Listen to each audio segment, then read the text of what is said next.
Pagtatanim ang isa sa magandang gawain ngayon.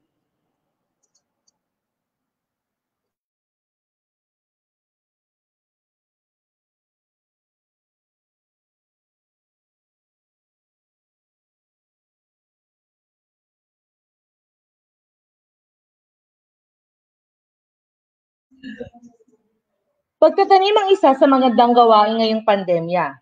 Nakapagbibigay ito ng kaginhawaan ng kalooban at kasiyahan.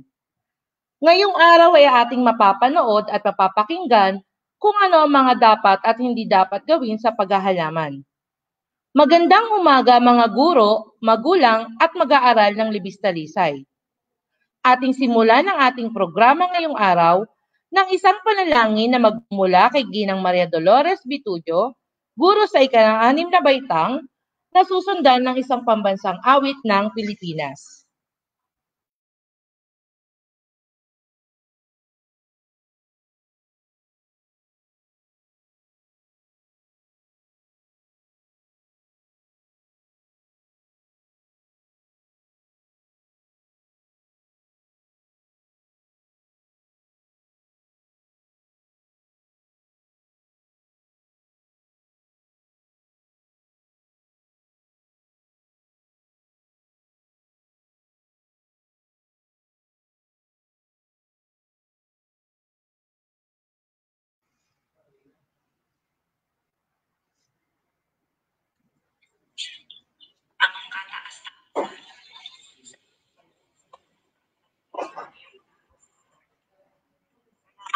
Sa patuloy na buhay na iyong ipinahihiram, sa pag-iingat mo sa lahat ng mga mahal namin sa buhay, sa kalakasan at mga biyayang patuloy namin tinatanggap, sa kabila ng aming mga pagkukulang at mga kasalanan. Salamat po, Ama, sapagkat hindi man kami pinalad na magkasama-sama dahil sa pandemyang dulot ng COVID-19. Hindi po ito naging hadlang upang makiisa sa mga layunin ng aming paaralan sa aming mga mag-aaral. Samahan mo po kami sa aming isasagawang webinar ngayong araw na ito. Pagkalooban mo po ng karunungan at lakas ang aming resource speaker na magbabahagi ng kanyang kaalaman sa amin. Naway ang matututuhan namin ngayon ay maging butil na kapaki-pakinabang, hindi lamang sa aming mga guro, kundi pati na rin sa mga magulang at mga mag-aaral na kasama namin at kaagapay sa webinar na ito. Mahirap man po ang aming sitwasyon ngayon, Panginoon, dahil sa kalabang hindi namin nakikita. Alam po namin na hindi mo kami pababayaan. Gabayan mo po kami lahat at pagkalooban ng magandang kalusugan upang patuloy naming mahubog ang kinabukasan ng aming mga mag-aaral at mapagtagumpayan po ang anumang hamon sa panahon ng new normal. Ang lahat pong ito, Panginoon, ay hinihiling namin sa dakilang ngalan ni Jesus na aming Panginoon at tagapagligtas. Amen.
naman pong pakinggan ang isang pambungad na pananalita mula sa aming bagong ama ng Libis Talisay, ang magbibigay ng mga karagdagang kaaraman pa para sa ating mga guro, magulang at mag-aaral.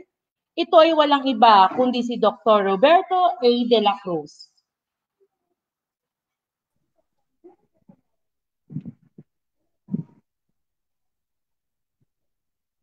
Thank you, Ma'am Russell. Yung ating wellness ambassadress ng Libis Talisay Elementary School, Ma'am Russell de Rama. Maraming salamat, Ma'am Russell. Magandang umaga po.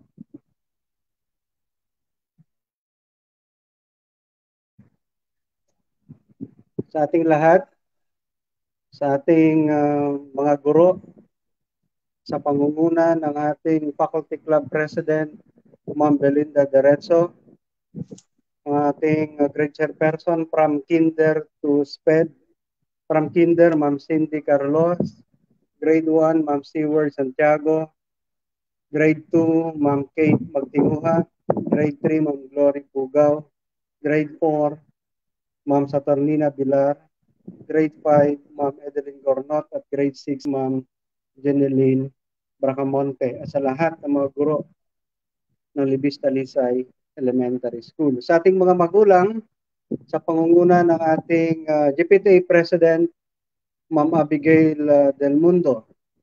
Kasama din po yung ating mag-aaral ng Libis Talisay Elementary School sa pangunguna ng ating SPG President, Gabriel Garcia. Sa umagang ito, tayo po ay mapalad dahil pinaunlakan ng ating paanyaya sa umagang ito. Isa po siyang abalang tao, pero tayo po ay binigyan ng pagkakataon sa umagang ito para ating makasama. Gulayan sa paralan para sa malusog na pangangatawan. Kaya malaking tulong po ito.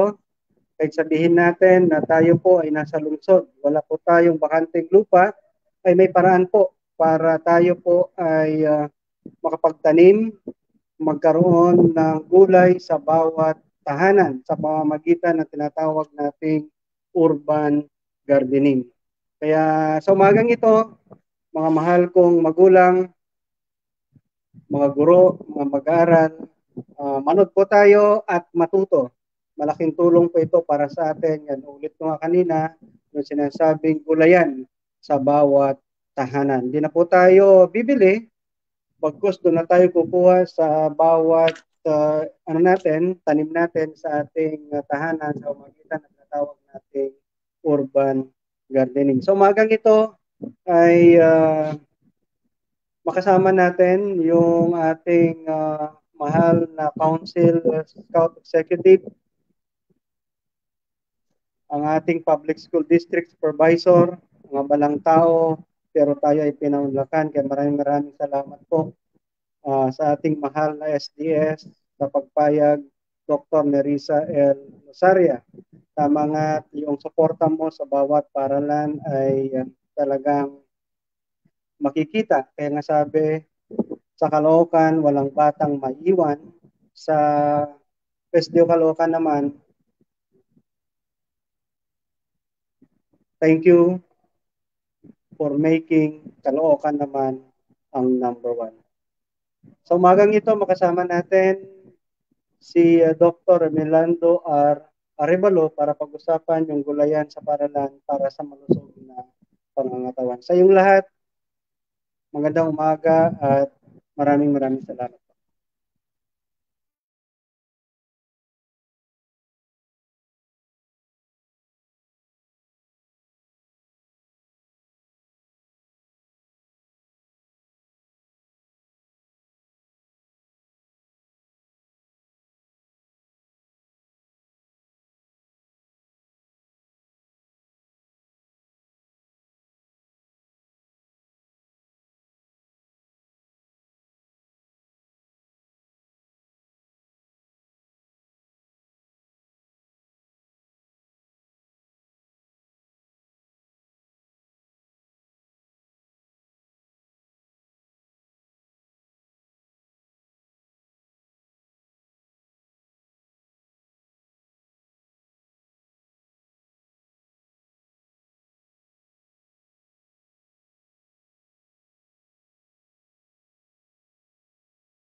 Ang ating pong bisita sa araw na ito ay isang kapapita-pitagang lalaki, wapo, Council Scout Executive, Boy Scout of the Philippines, former Public School Division Supervisor, former Associate Professor at Manila Central University, Graduate Studies, former Master Teacher at Bagong Barrio National High School, Department of Education, former Internal Auditor at General Milling Corporation, studied Bachelor of Science in Agricultural Engineering at Gregorio Araneta University Foundation, studied earned units in Bachelor of Science in Education of Gregorio Araneta University Foundation, studied Doctor of Philosophy and Educational Administration and Supervision at Manila University, Central University, studied of Master of Arts in Education Management at Trinity University of Asia. Siya po ay napaka-low profile na tao, napakadali po niyang lapitan sa lahat po ng bagay. Ito po ay parang kapatid ko na, mapakatagal na po namin ito nagsama sa Boy Scout. Napakabait po niyang tao. Wala po siyang hindi pinahihindian basta humingi ka ng tulong sa kanya at hindi kanya iiwanan sa ere. Walang iba kundi si Dr. Emelando R. Arevalo.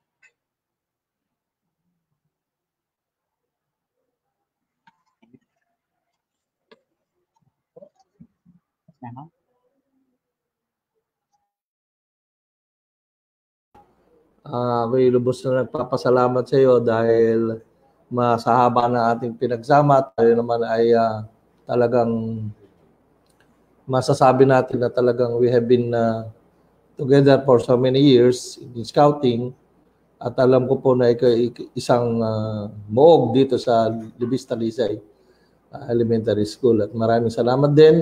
First, I would like to thank Dr.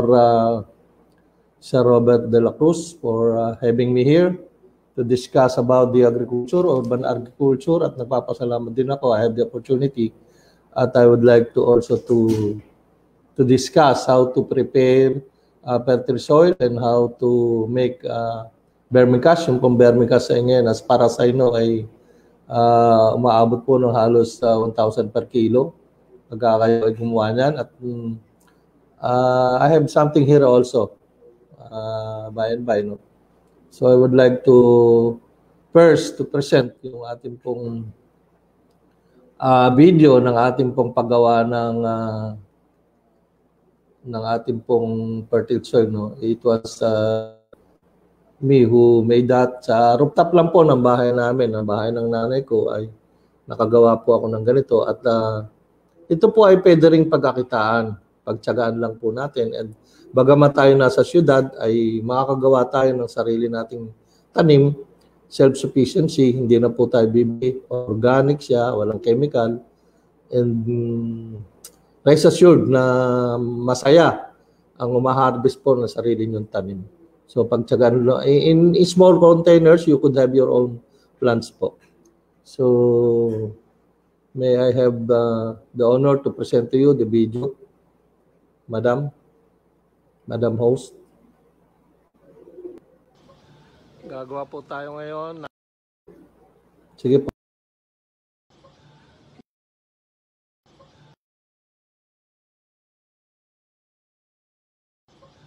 Gagawa po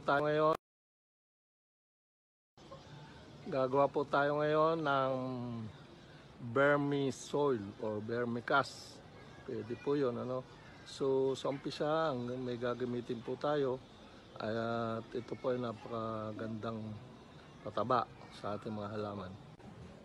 Okay, ako po si Scouter Ming Arevalo of Caloocan City Council, Council Scout Executive. Ito po yung ginawa ko po na gusto ko ipakita sa inyo ng materials that I use in my preparation of my fertile soil.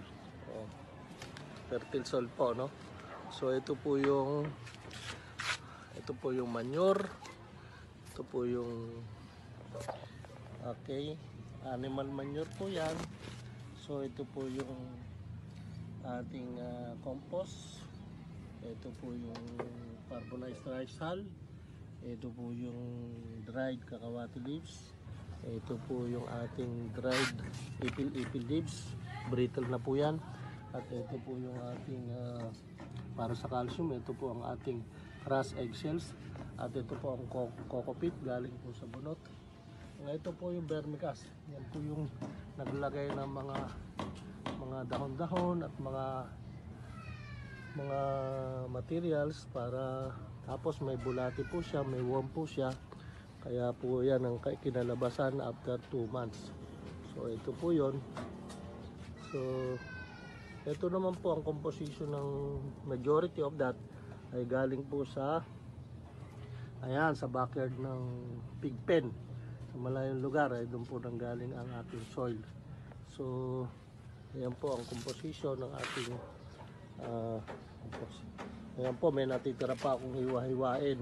Tapos na po yung mga balat. And the finished product is this. Ito po ang ating pong napakagandang fertile soil. Yan po ang ating fertile soil that could be used in any kind of plants, especially vegetables. So nandito po ako sa aming rooftop, sa rooftop ng nanay ko, sharing the plants. Ito po ang plants. At ito po naman yung mga bulaklak. Ito po yung bulaklak na itatanim. Ito po yung mga ornamental plants. Ito po ornamental plants. So yung aking pong malaki-laki na rin po yung ating mga lettuce. Ito po yung mga lettuce. Yan. Lettuce, yung kamatis, and meron po tayong seedling na talong to be transplanted. Ayan po, no? So meron din po tayong tanlad. Yan, mabilis dumami. Yan. Meron po tayong onion spring, yung sinahalo po sa ating mga mami, sa ating mga kain. Ito po. And the ating pong seedling uli ng sili. At malapit na pong transplant ito. 4 leaves na siya. Itong pechay. Ito po yung sili. Ito po yung pinatutuyo po natin ang papaya para maging gagawin po nating seedling din. Okay, yung ibang kamatis po, ito po ibang kamatis.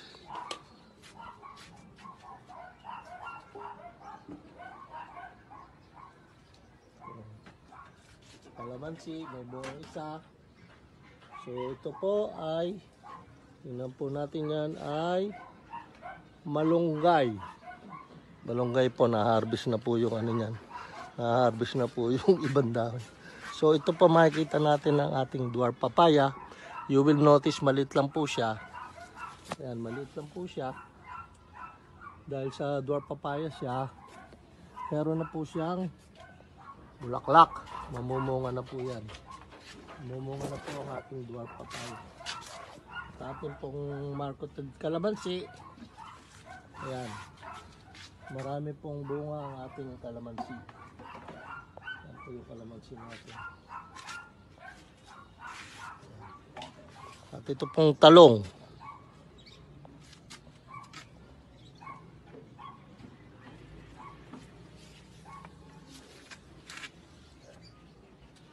At yung iba po nating mga lettuce. Tinatakpan po sila dahil pati ibon ay kumakain. Nasasarapan sila sa lettuce. Yan, medyo malaki na po. Ilang araw po yan. Medyo malaki na. Okay. So, that's all po. From Caloocan City Council po, we are trying to have our own urban gardening, kahit sa rooftop po ng bahay, in order for us to have a self-sufficiency on food and share others the other excess of the food, no? Maraming salamat po. At ang aking pong kasama, ayun, sa malayo, ayun, nagdidilig. Ayun po ang caretaker, siya po talagang namamahala nito at tinitingnan na talagang maayos ang mga pananim, wala mga insekto, lalo na po yung mga langgam-langgam. Okay. So maraming po salamat. Share ko lang po ito so that others will also be motivated to do the same. Magandang umaga po. Scouter Meng Arevalo po from Caloocan City Council, NCR.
Okay, dear parents, PTA, ating mga parents, ating mga teachers, ating mga estudyante, maraming salamat po sa konting panonood. The video that was shown a while ago, nakita nyo po yung meron po akong tanim na lettuce doon. And maliit lang po, that was I think March 2 or March 3. No, February 2 or February 3. So, because of my fertile soil that was prepared, ay papakita ko po sa inyo ang resulta ng lettuce na nakita nyo ito. Hulaan nyo ilang lettuce po yan. Ayan. You will guess. Nakita nyo naman, malaki pa sa mukha ko. So, you will notice po na dahil sa matabang lupa, isa lang po yan. So, yan po yung lettuce. Isa lang po yan, pero napakalaki because of the fertile soil that I use. So tayo po ay pwede rin gawin natin sa bahayan. You will notice, ang laki po, And nagtanong po ako sa paradahan ng tricycle namin. Alam nyo po, ang 1/4 kilo nito ay 40 pesos. So ibig sabihin, 160 pesos po ang isang kilo. So therefore, pwede pong pagkakitaan din ang ating mga tanim. So aside from this, lots of people, sa mga paligid, nakita nila, ako po ay nakapagbigay din tayo sa mga kapitbahay natin, and some of these were all sold. So ibig sabihin, pwede po tayong kumita, pwede rin tayo magkaroon ng healthy food na organic out of those efforts of us. So ngayon, napakaswerte naman po ng ating pong principal. Dahil ito pong lettuce na to ay ibibigay ko sa ating principal. Okay, sir. Sa'yo to, ito, samahan nyo lang po. Samahan nyo lang po ito ng parang bulaklak offering. Samahan nyo lang po ito ng konting pipino, carrots, and then mayonnaise. This will be a very healthy food Yan, sa iyo, sir. Thank you, sir. So, yun namang kanina, no? Ito po ay decayed rice hull. Ito po sa circle, pagka po ito ay pinuntahan nyo, decayed rice hull, panghalo po sa soil para maging buhaghag. Ang halaman po natin ay kailangan buhaghag para po hindi nag-i-stack ang tubig at hindi nasisira ang halaman. Para ang ugat po ay malayang nakaka-penetrate. So ito po ang halaga po nito sa circle. Kung magtatanong kayo ay 50 pesos na po yan. So yan po, no? And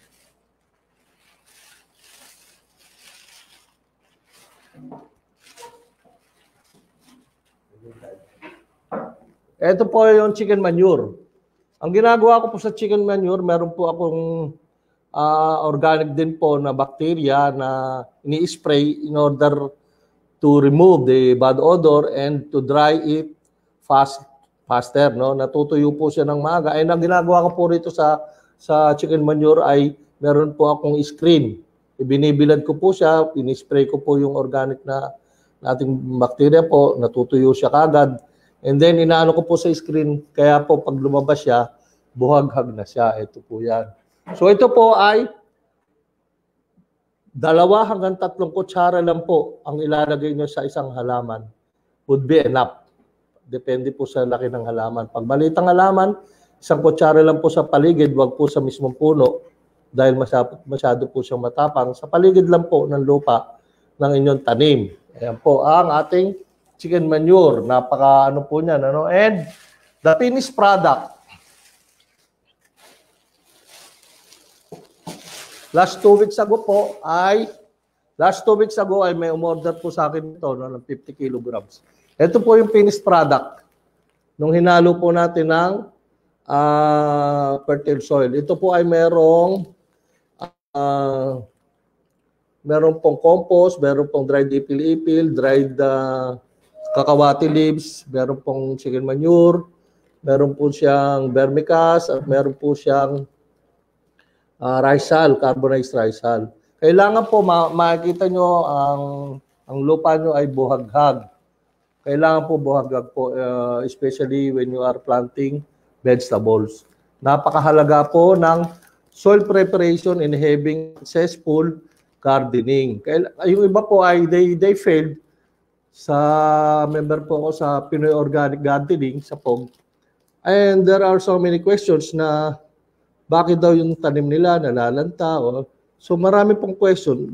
The very crucial thing is to prepare the soil first.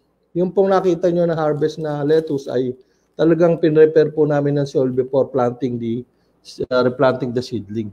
So yun po ang success.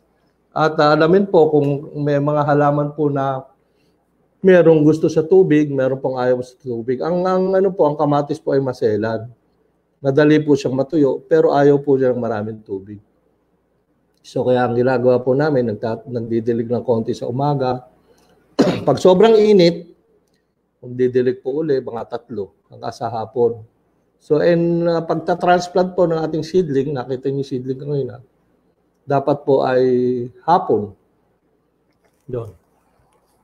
Siguro po sa susunod na video natin, o pag-uusap natin ay yung preparation po ng liquid fertilizer and some organic insecticide. Organic po tayo para wala pong harm, para wala pong toxic sa bahay natin. Dapat po as much possible organic po ginagamit natin. So yung akin po mga halaman, lahat sila ay organic. I don't use any chemical fertilizer or chemical insecticide. So marami po yan. Even yung oregano po, mabisa po siyang insecticide.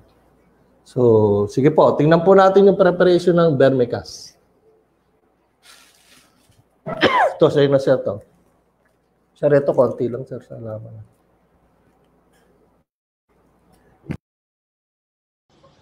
Gagawa po tayo ngayon ng vermisoil or vermicast. Pwede po yun, ano. So, sa umpisa, may gagamitin po tayo.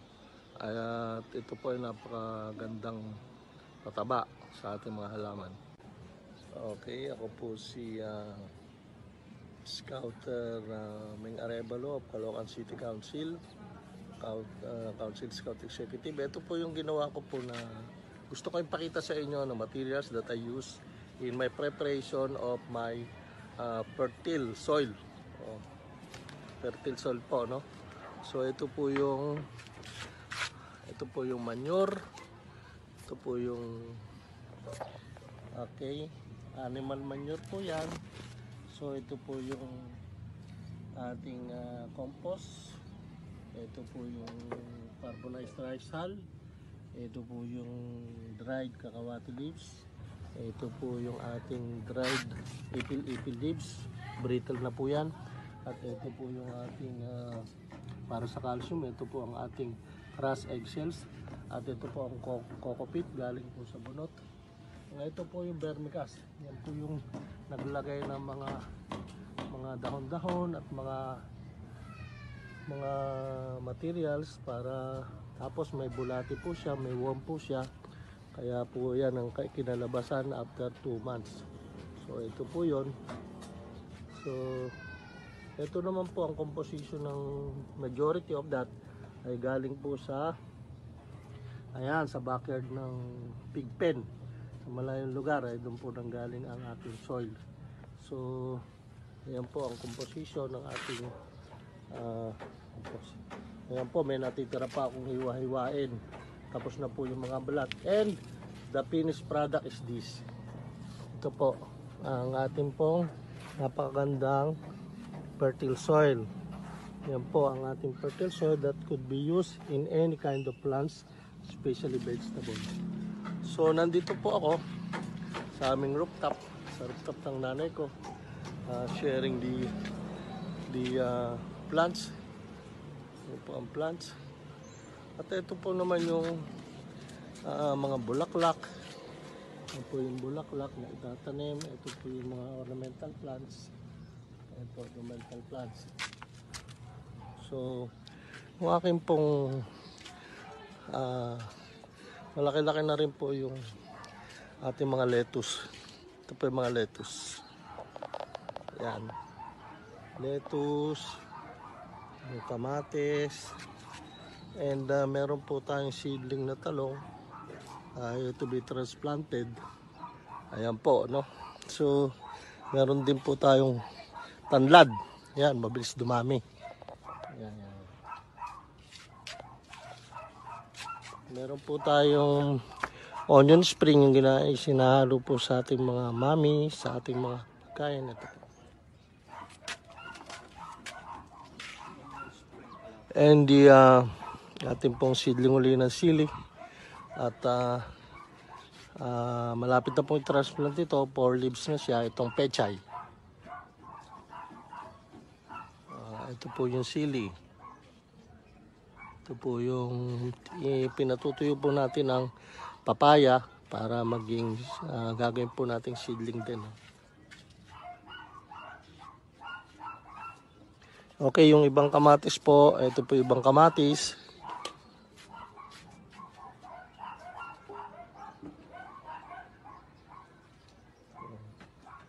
Kalamansi, may buong isa. So ito po ay, tingnan po natin yan, ay malunggay. Malunggay po, na-harvest na po yung ano yan. Na-harvest na po yung ibang dahon. So ito po makikita natin ang ating dwarf papaya. You will notice maliit lang po siya.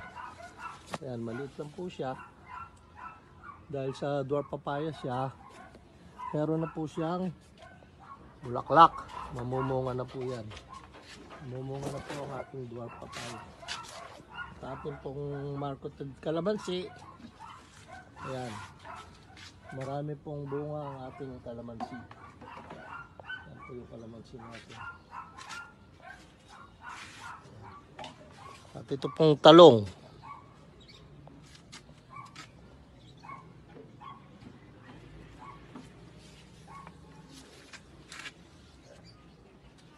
At yung iba po nating mga lettuce. Tinatakpan po sila dahil pati ibon ay kumakain. nasasarapan sila sa lettuce. Yan, medyo malaki na po, ilang araw po yan. Medyo malaki na. Okay. That's all po from Caloocan City Council po. We are trying to have our own urban gardening kahit sa rooftop po ng bahay in order for us to have a self-sufficiency on food and share others the other excess of the food, no? Maraming salamat po. At ang akin pong kasama ayun sa malayo, ayun nagdidilig. Ayun po ang caretaker, siya po talagang namamahala nito at tinitingnan na talagang maayos ang mga pananim, walang mga insekto, lalo na po yung mga langgam-langgam. Okay, so maraming po salamat. Share ko lang po ito so that others will also be motivated to do the same. Magandang umaga po. Scout Armeng Arevalo po from Caloocan City Council, NCR.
Yan, very informative talaga yung binigay ni Sir Meng about planting. So, yung mga plantito at plantita dyan, ayan, pwede po tayong mag-ask ng question kay Sir Meng kung meron kayong gustong tanungin about planting. Lalo-lalo na ang gaganda ng mga halaman na nakuha ni Sir Meng. Mukhang alagang-alaga talaga siya. So, yung may mga question po, pwede po tayong magtanong para po mas lalo pa nating malaman kung ano pa ang mga kailangan natin sa ating paghahalaman.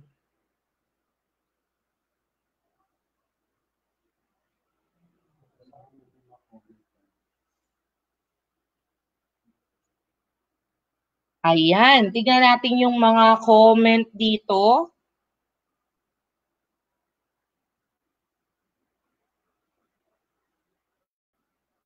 Yan, basahin mga good morning daw po, Sir and Sir Meng.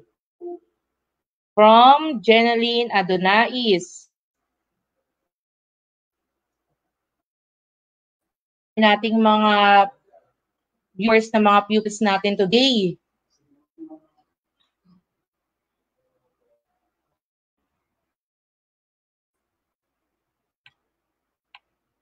Morning po sa aming speaker. Sir all morning. Robert De Luz and all faculty and staff of LTS from Herminil Chavez. Ayan. So, kung meron po kayong question, pwede po kayo mag-leave sa ating comment box.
Naunahan ito kay sa'yo, sir.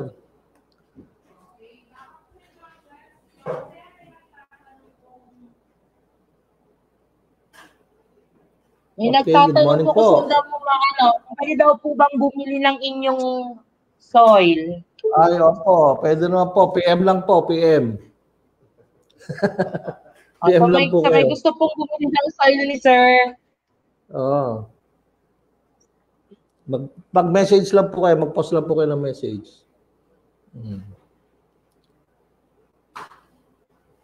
Okay. So maraming salamat sa mga nanonood po at nagre-respond. Sana marami tayong natutunan.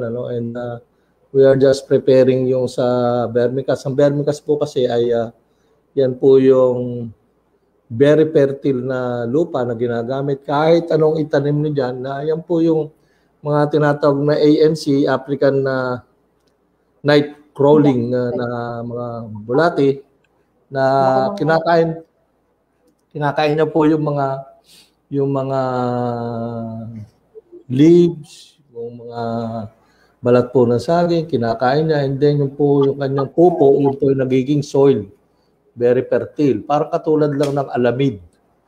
Di po ba ang ating pong kape sa bandang Cavite ay ang pinakamahal na kape ay yung kinain ng alamid o ng wild cats, tapos pinupo niya yung buto.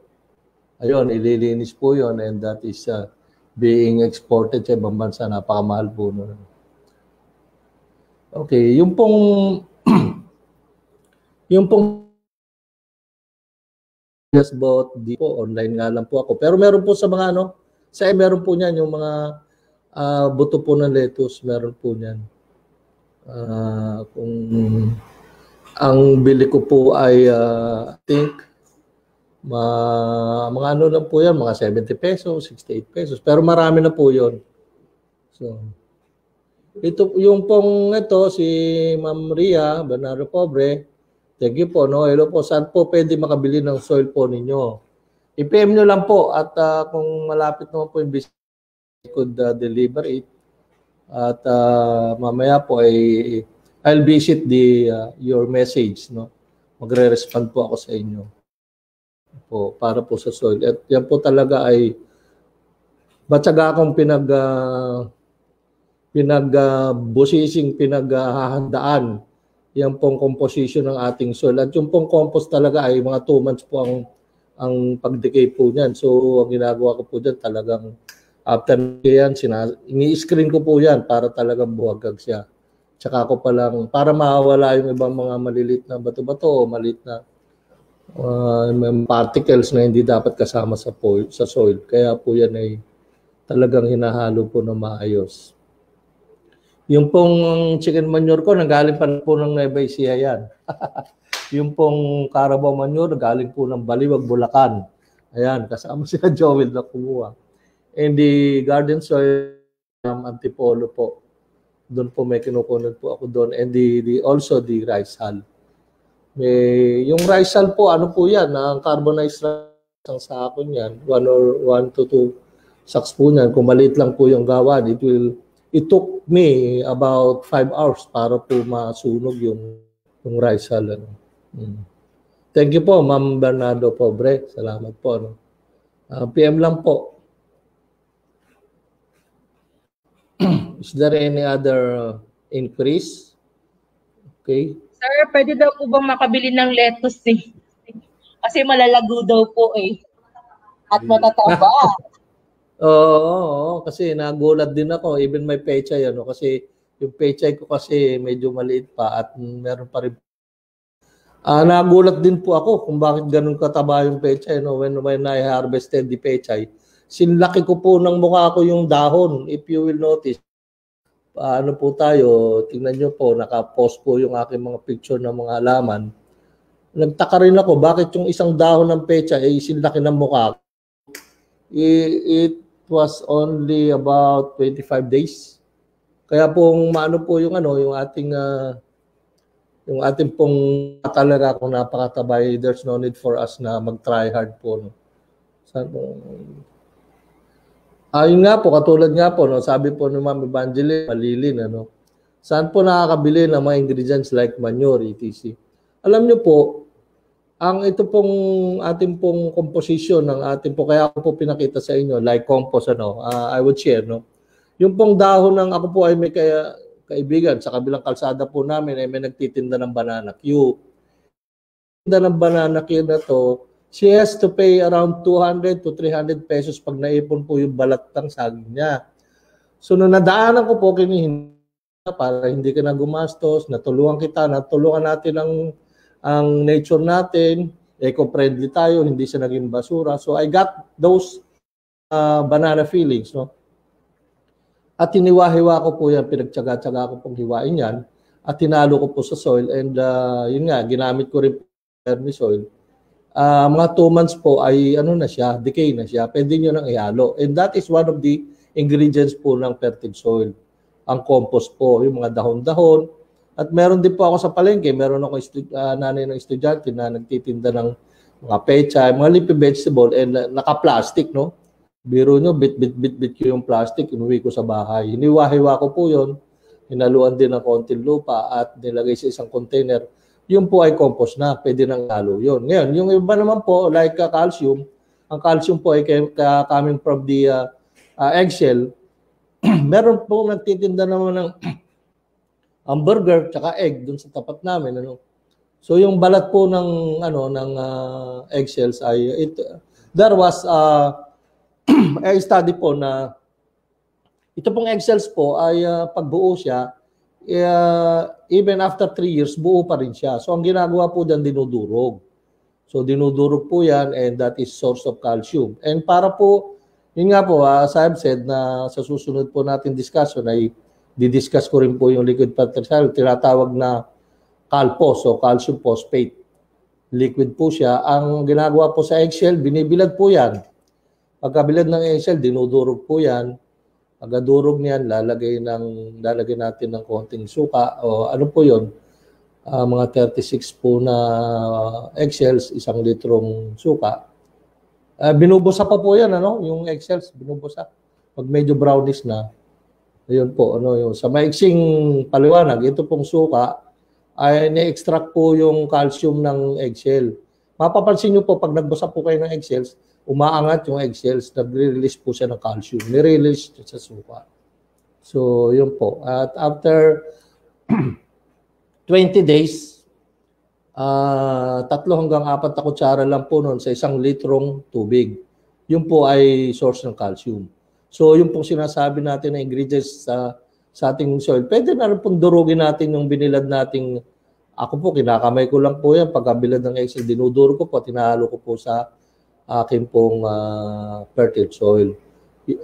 Yun po ang isa sa mga main ingredients, no? Tanong ko lang po, ano po ang safety protocol sa pagtatanim ng halaman?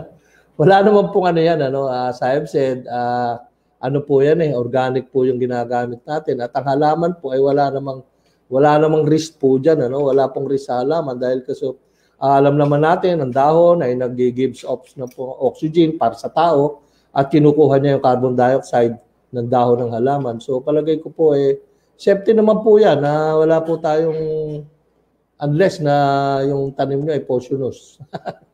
So, ito, kay Daniel Sitane, Alexander Sitane. Sir, tanong ko po, ano po ba ang safety protocol? Yun nga po, para po madaling lumago at healthy ang halaman. Lettuce po ang halaman. Kung nakita nyo po yung kanina, pinakita ko po, isang piraso lang po na lettuce, malaki pa sa mukha ko. Katulad po ng sinasabi ko a while ago, i-prepare po natin yung soil, kailangan siya bogag. Kung masyado po siyang silty, ibig sabihin nun medyo malagkit po siya, do not hesitate to add sand. Meron po tayo nabibiling sand, alam ko po ay 25 pesos or 20 pesos isang sako po, nabibili po sa hardware yun. Haluan po natin konting sand. Wala naman po problema doon. Haluan natin ng compost. Ako po sa bahay, meron din po ako ng yung lahat ng pinagbalatan ng mga patatas, mga pinaghiwaan, mga balat ng sayote. Meron po akong isang timba na may takip. Doon ko po nilalagay lahat. So, basta nilalagay ko po lahat ng pinagbalatan, mga daon, mga kangkong. Basta nilalagay ko po lahat doon and you will notice after a month or 2 months, parang soil na po siya. Yun po, ihahalo po natin yun. And napakaganda po nun. Yung sinasabi po na lettuce po kasi, yung aking caretaker, I was not aware na ang ginawa po lang niya, ay hinaluan niya ng isang tasa na chicken manure, yung soil na, fertile soil na siya, hinaluan pa ng isang tasa na chicken manure, yung kanyang pinagtamnan. Pero malaki po yung kanyang pinagtamnan. Very po ang chicken manure, very effective siya. Pero mainit po siya. Kailangan po, hindi lang dinadry, dinidecay din po yan. And my animal manure, my chicken manure has already more than 7 months. Kaya decade na po siya. Sir, eto si Anne-Marie, no? Thank you po. Sir, pwede po ba kahit sa small pot magtanim ng talong, kailangan ng malaking space? Thank you po. Pero po ako nakita kahit sa YouTube po, sa isang 1.5 liter, nakita ko po na ang talong, ang hahaba, isang 1.5 liter lang. So ito po yung ating purpose. That's why we are having this kind of webinar. Yung pong makapagtanim tayo ng mga gulay sa container lang po. Ang talong po ay malakas din sa kumain ng nutrients yan. So ang talong po natin, pwede po nating, I was not able to bring one, meron po tayong tinatawag na self-watering plant. Ang self-watering plant po ay yung pong 1.5 liter po natin, hati natin, sa bandang takip, may butas, babalik rin natin. See to it na yung pinakapit po ng ating mineral water ay aabot yung takip. May butas po doon. So self-watering po siya, pag minsan nakaligtaan na hindi diligan, may tubig po siya kasama. So ang po dyan, sa talong naman ay kailangan po dyan ay talagang calcium phosphate. Yung calcium phosphate po, alam po naman natin ang potassium ay common po yan ang gagaling sa saging. Isa sa mga mataas na phosphate content ay ating pong Kaya po yung mga balat saging yung balat ng saging po na kinainan natin, ihiwa-hiwain lang po natin yan. Ihalo po natin sa lupa at pag na-decay po yan, yun po yung pataba. So yung pong katulad po ng sinasabi ko, going back to pagtatanim sa talong, I have seen also po na sa isang 1.5, nakapagtanim po siya ng 3 pechay nga sa isang 1.5 po. So tabi-tabi siya, malusog. So depende po sa lupa na gagamitin natin talaga. Very crucial po yun. At napakahalaga po nun. Sir, ito po. Thank you po, Kenshin Samuels. Sir, saan po pwede makabili ng buto ng talong? As I have said, lahat po ng seeds ay nabibili po kahit po sa SM. Meron pong nagbebenta niyan. Meron pong mga common na nabibila niyan sa mga department store. Yung nabili ko nga po sa SM dito sa bilihan nga ng mga tools. Bilihan ng tools doon sa SM. Meron silang mga seeds. O kung worst comes to worst, kung talagang online po tayo, ganon. Kaya lang, minsan sa online, mga luma yung hindi 100, yung germination hindi ganoon kataas. From Sensia May Savra. Good morning, sir. Ask ko lang po kung ano po ang mga hindi dapat namin gawin upang hindi po mamatay halamang gulay na gusto po namin itanim. Maraming salamat po. Sana nabanggit mo kung anong klaseng gulay. Pag leafy vegetable kasi, okay na po yan diligin sa umaga lang. Pwede naman po yun. So, kailangan, yun nga, going back to the basic, kailangan po talaga buhaghag ang soil. At fertile po siya. Katulad po ng kamatis. Pag tinanim niyo po ang kamatis, natutuwa tayo, maraming bunga, maraming bulak. Dinidiligan po natin, nasosobrahan sa tubig. Natutunaw po siya, namamatay po siya. So, pag nagdilaw-dilaw na po ang dahon, ibig sabihin, lack of nutrients po siya. So, dapat bigyan po natin siya ng organic fertilizer. Okay, yung pong pagta-transplant natin, see to it, na 3 days po na hindi aarawan, nakalilim po siya in 3 days bago po maarawan. And lahat po ng gulay gusto niyan araw. Gusto po niyan sikat ng araw. Doon po siya lumulusog. Wala pong dahilan para mamatay ang gulay po natin unless na hindi siya naarawan, mamamatay po talaga siya. From Garcia, totoo po ba ang kasabihan na nasa magandang kamay ang paglago ng halaman? Hindi naman po. Nasa magandang lupa po na tinamnan. Nandun po. Kasi kahit na gaano kaganda ang kamay mo, katulad ng gulay, tinanim mo sa maputik na lupa, hindi rin siya lalago. Katulad po ng ating mga root crops, Ang root crops natin, kailangan yan sandy loam. buhagag na buhaga. Kailangan po may halong buhangin pa nga yan eh. Ngayon, pag tinanim mo po siya sa maputik, hindi siya lalago. Kahit po gaano kagaling ang kamay. Thank you po, Lori, Jaba. Sir, tanong lang po, yung kamatis ko kasi isang beses lang na nagbunga tapos namatay na agad siya. Okay, ang kamatis po, as I've said, maselan po siya. Malakas po siya sa nutrients. Pwede pong magtanim ng ating pong kamatis kahit po sa container lang. And you will notice po yung tanim pong kamatis na sa container lang, ano, kung nakita nyo po yung video. Ang ano po ang kamatis, malakas din po siya kumain ng nutrients. Ganito po yung study and I was able to see no sa YouTube lang din po yung mga unang bulaklak hindi po pinapatuloy. It was my experience po no nung napanood ko po. Kaya pala yung talong ko, yung tanim kong talong ay nakita ko po namunga siya no, namunga, ang ganda, ang laki. Isang bunga lang, tapos hindi na siya masyado nagbunga. Kaya po ang advice po ay sabi po dun sa study at sabi rin po sa ano, yung unang bulaklak alisin. Let us sacrifice those flowers. Let us sacrifice those first na bunga in order for the other bunga o other bulaklak para dumami yung bulaklak. So minsan lang po na bulaklak o nagkabunga inyong kamatis kasi nga po nakuha niya lahat yung nutrients ng lupa. So tuloy-tuloy po kahit po yung kumain tayo ng saging, iwa-iwain nyo lang yung balat, ilagay nyo lang sa paligid. Later on po, mabubulok yun. And that is one source of phosphate nga po. Ang phosphate po kasi at calcium, ang calcium po pampatibay po ng bulaklak para hindi malaglag. At ang phosphate po ay pampalago at pampaganda ng bunga. Thank you, Lori.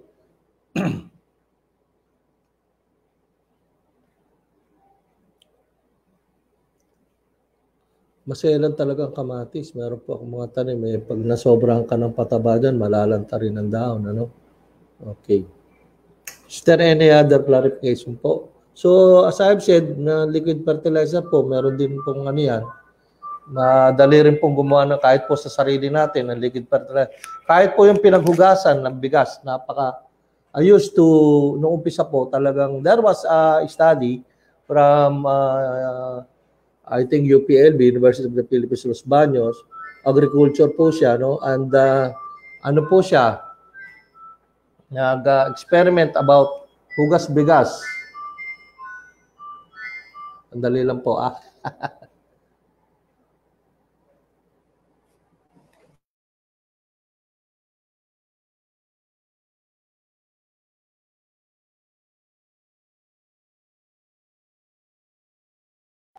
Ayan, marami tayong nalaman ngayon kay Sir Meng about planting.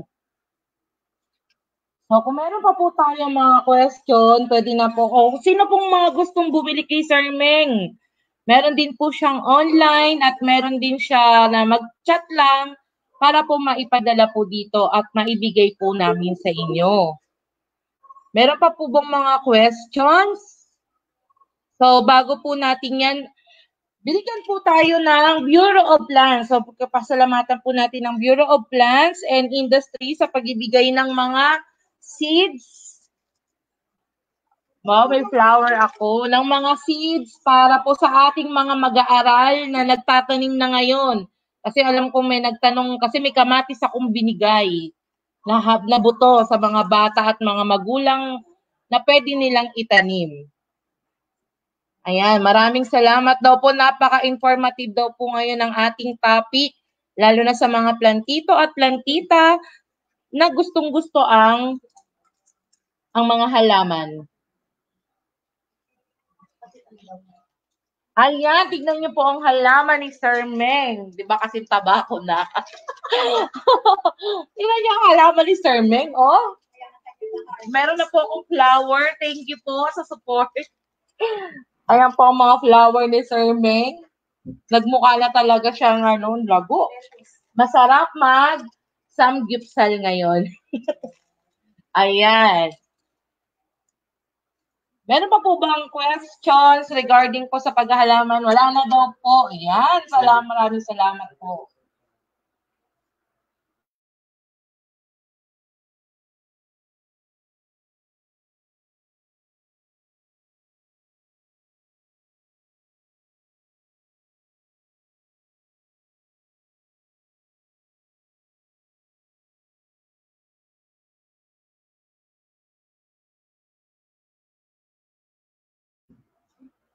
Okay po, at bilang pasasalamat po sa ating resource speaker,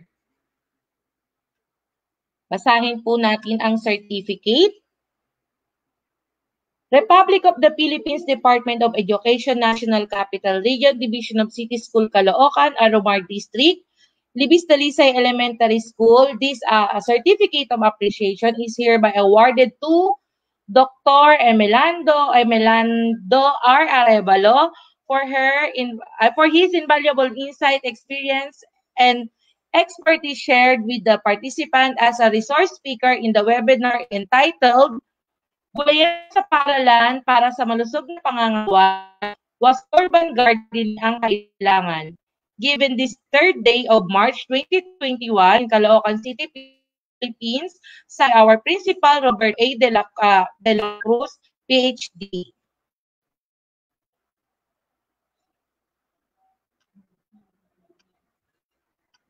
Ayan, sir. Thank you very much po. Thank you very much po sa inyong... Maraming salamat sa para ma-share na gulang na nasa bahay, gawa sa ating po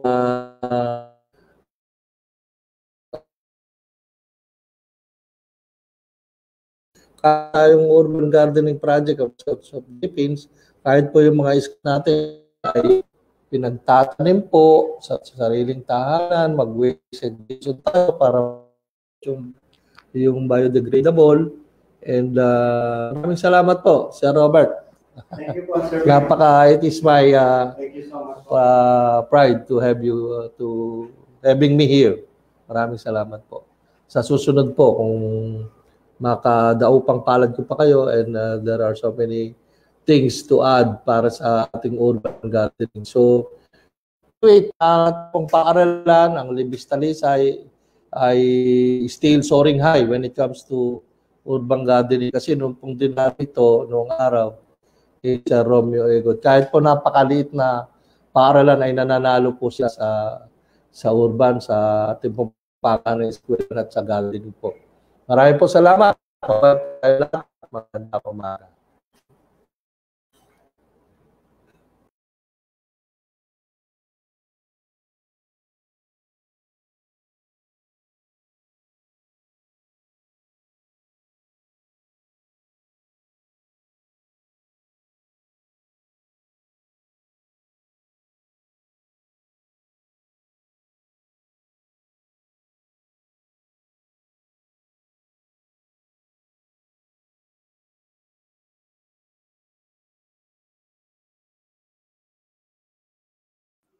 Ayan, para po sa ating closing remarks.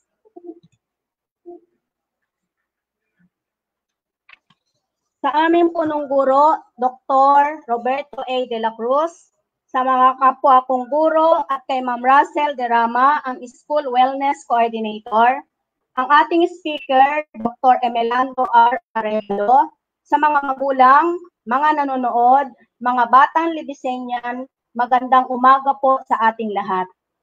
Isa na namang makabuluhang programa ang ating naisakatuparan ngayon.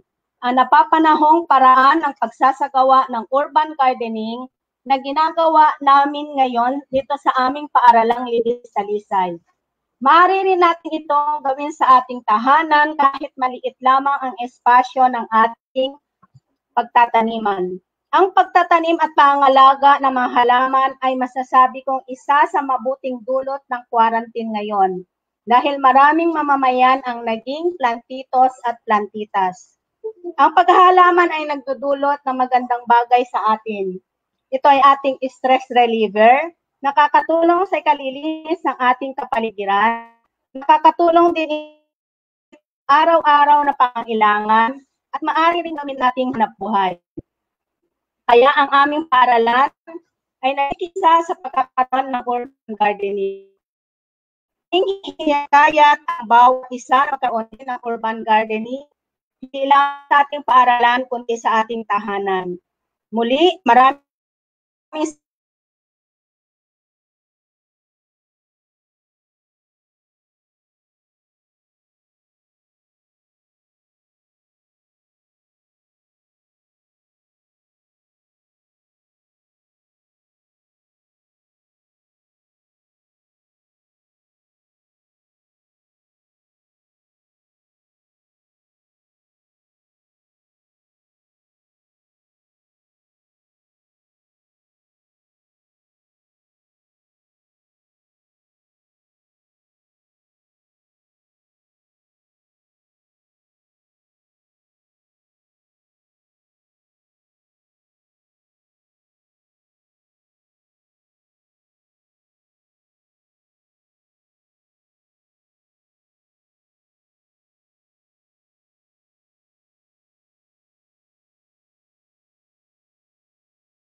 Ayan, nawala ang internet natin. Ganun talaga nangyayari kapag ganitong mga ano eh.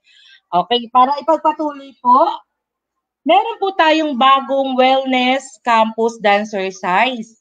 Ito ay binigay ko po sa inyong mga MAPI teachers at inaasahan ko na lahat kayo ay makabisado ang mga ito. Okay, panoorin po natin kung ano po ulit ang ating dancercise.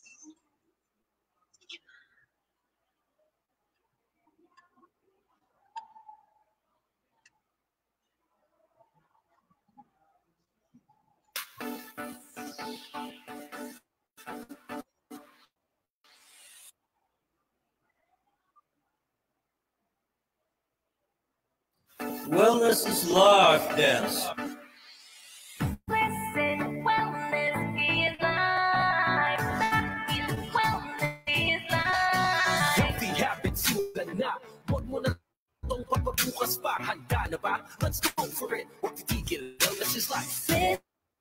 Listen is life. Wellness ay pag-inom ng lakas.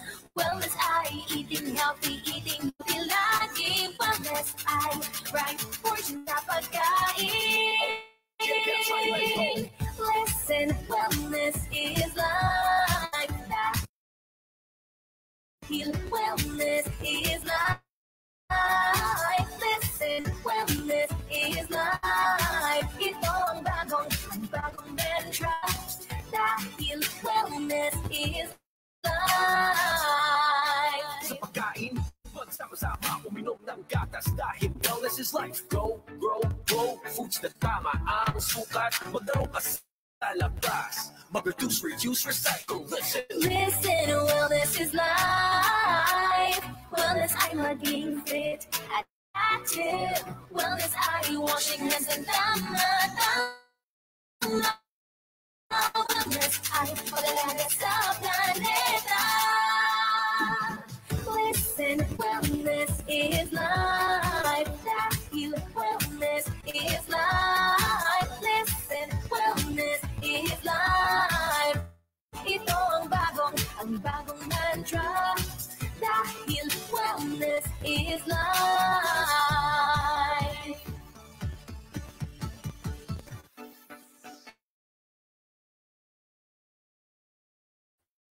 Maraming salamat po sa araw na ito sa lahat ng sumubaybay sa ating series of webinar na asahan ko po ng mga bata at mga magulang ay magawa ang ating wellness dancercise. Dito na po nagtatapos ang ating programa.